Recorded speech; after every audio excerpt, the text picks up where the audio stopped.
अतीत की परछाई। मेरी दीदी जब भी मुंबई से घर आती तो उनके ठाट बाट देखकर मैं हमेशा कहती, दीदी मैं भी बड़े होकर आप जैसी ही बनूंगी। नहीं नहीं मेरी गुड़िया, तू मेरे जैसी नहीं बनेगी।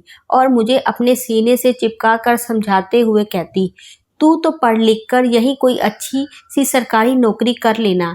मैं प्राइवेट नौकरी करती हूँ ना, इसमें कोई इज्जत नहीं है। यह कहते हुए अक्सर उनकी आंखों में आंसू आ जाते थे। मैं समझ नहीं पाती कि इतनी अच्छी नौकरी है, सब सुख सुविधा है, पैसा है, और क्या चाहिए। कभी कभी सोचती शायद दीदी नहीं चाहती कि मैं भी उनकी तरह तरक्की करूं, इसीलिए ऐसी बातें करती है। यह सोचकर उनसे नफरत सी होने लगी थी।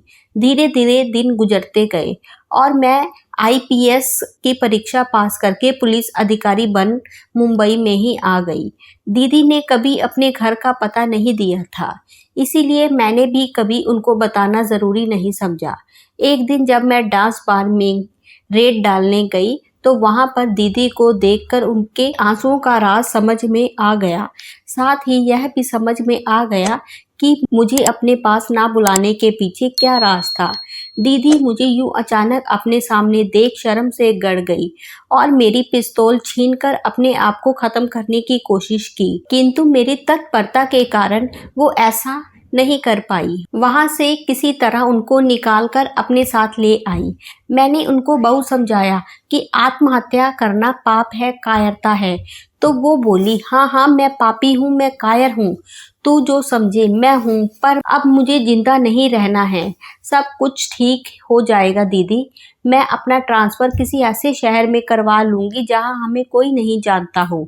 फिर हम दोनों साथ में रहेंगे, आप मेरे साथ चलो। नहीं मेरी गुड़िया, तू यहाँ से चली जा और किसी को भी यह नहीं बताना कि तू मेरी बहन है, वरना लोग तेरा भी जीना हराम कर देंगे।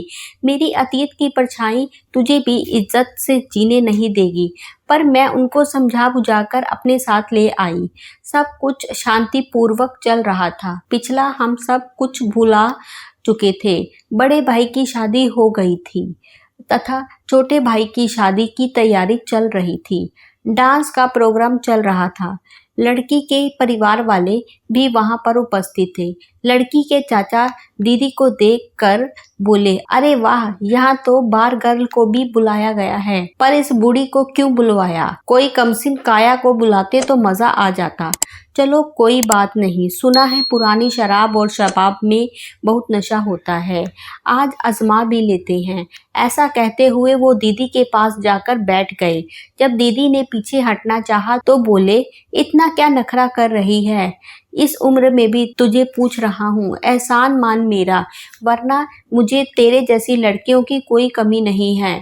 अब चुपचाप चल कर मेरे साथ डांस कर। उनकी बात पूरी भी नहीं हो पाई थी कि एक जोरदार थप्पड़ मैंने उनके गाल पर जड़ दिया। रुक जा, अभी तुझे मजा चखाता हूँ। ऐसा बोलकर वो डांस फ्लोर पर गए और माइक हाथ में लेकर जोर जोर से बोलने लगे, सुनो भाइयों, जिस घर में बार गर्ल को भी बुलाया जाता हो, उस घर में मैं अपनी भतीजी की शादी हरगिज नहीं करूँगा। इससे पहले किसी को कुछ समझ में आता, मैंने पूछा, अंकल आप कैसे जानते हैं ये बार गर्ल है? अरे इसे कौन नहीं जानता, जब मैं मुंबई में था तो कितनी ही दफ़ा इसके बार में जाकर इस पर हज़ारों लाखों रुपए लुटा चुका हूँ। तभी मेरा छोटा भाई बीच में आकर बोला, अंकल तमीज़ से बात करो, वो दीदी है मेरी। मैं पूछता हूँ, अगर दीदी बार में डांस करती थी तो आप वहाँ क्या करने जाते थे? मेरी दीदी की तो मजबूरी थी, पापा को कैंसर हो गया था और मम्मी ज़्यादा पढ़ी लिखी नहीं थी। पापा की दवाइयों का खर्चा, 4 बच्चे, उनके खाने पीने का प्रबंध कैसे हो? इसी मौके का फ़ायदा उठाकर शर्मा अंकल ने नौकरी दिलाने के बहाने दीदी को डांस बार में पहुंचा दिया। पर आपकी ऐसी कौन सी मजबूरी थी जो आप बार में जाकर सैकड़ों हज़ारों रुपए पानी की तरह बहाते रहे और अपनी पत्नी को धोखा देते रहे? तभी घर की नौकरानी ने आकर हाफते हुए बोला, साहब जल्दी चलो, दीदी ने अपने कमरे का दरवाजा अंदर से बंद कर लिया है। सब लोग दीदी के कमरे की तरफ भागे, दरवाजा खुलवाने की कोशिश की, किंतु बाद में दरवाज़ा तोड़ दिया गया। अंदर देखा तो दीदी ने पंखे से लटक कर आत्महत्या कर ली थी। वहीं सामने टेबल पर एक कागज़ रखा था। उस पर लिखा था, मेरी गुड़िया, मैंने तुझसे कहा था ना, मेरी अतीत की परछाई मेरा पीछा नहीं छोड़ेगी।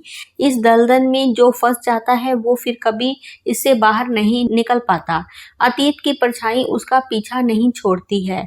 मैं अपने भाई बहन की बेइज्जती बर्दाश्त नहीं कर सकती, इसीलिए जा रही हूँ। मेरी गुड़िया, मुझे माफ़ कर देना। उम्मीद करती हूँ ये स्टोरी आपको पसंद आई होगी। हमें अपनी राय ज़रूर बताएं। कहानी पसंद आई हो तो चैनल को लाइक, कमेंट्स और शेयर ज़रूर करें। चैनल पर आप नए हैं तो चैनल को सब्सक्राइब ज़रूर करें। धन्यवाद।